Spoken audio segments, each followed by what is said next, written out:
వాక్యం వింటున్న మీ అందరికీ ప్రభు పేరిట వందనాలు. పరిశుద్ధ బైబిల్లో నుండి ఇర్మియా 17వ అధ్యాయము 9వ వచనాన్ని చదువుకుందాం. అక్కడ 3 సంగతులు ఉన్నాయి. 3 సంగతులు కూడా మనము విందాం. మొదటి మాట మనం జ్ఞాపకం చేసుకున్నట్టయితే, హృదయము అన్నిటికంటే మోసకరమైనది, అది ఘోరమైన వ్యాధి గలది, దాన్ని గ్రహింపగలవాడు ఎవడు? 3 సంగతులు ఉన్నాయి. మొదటి మాట జ్ఞాపకం చేసుకున్నట్టయితే, హృదయం అన్నిటికంటే మోసకరమైనది. హృదయమే మోసానికి ప్రేరేపణ కలగజేసేది. హృదయమే పాపానికి ప్రేరేపణ కలగజేసేది. హృదయమే దొంగతనానికి ప్రేరేపణ కలగజేసేది.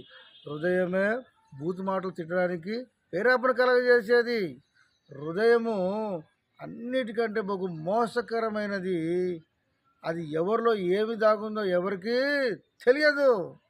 నీ హృదయంలో ఏది దాగి ఉందో నాకు తెలియదు. నా హృదయంలో ఏమి దాగి ఉందో నీకు తెలియదు.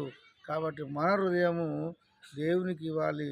దేవుని చిత్తానుసారంగా మనము జీవించాలి. కాబట్టి మన హృదయాన్ని మనము కాపాడుకుందాము. రెండో మాట మనం జ్ఞాపకం చేసుకున్నట్టయితే, అది ఘోరమైన వ్యాధి గలది.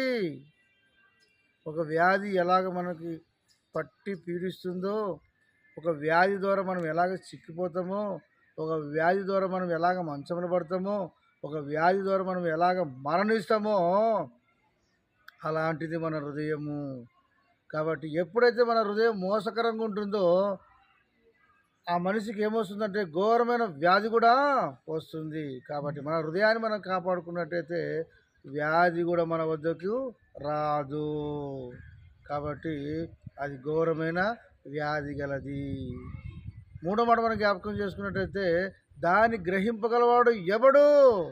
దాన్ని ఎవరు గ్రహించగలరు? ఎవరు గ్రహించలేరండి. ఎవరి హృదయంలో ఏమి దాగుందో తెలియదు. ఎవరి హృదయంలో ఏ మనసు కలిగి ఉన్నారో తెలియదు. ఏ స్వభావం కలిగి ఉన్నారో తెలియదు. ఏమి దాగుందో ఎవరికి తెలియదు. దాన్ని గ్రహింపగలవాడు ఎవడు? మనుషులు ఎవరు గ్రహించలేరు. కానీ మన హృదయంలో ఉన్నది దేవునికి మాత్రమే తెలుసు.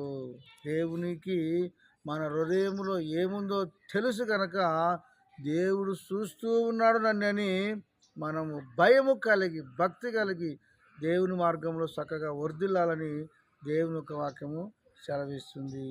3 మాటలు మరొకసారి చెప్పుకొని మనం ముగించుకుందాము.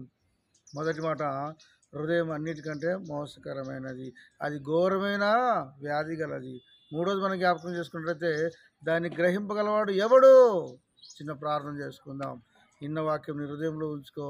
నీ హృదయాన్ని నువ్వు కాపాడుకో. నీ హృదయం దేవునికి ఇవ్వు.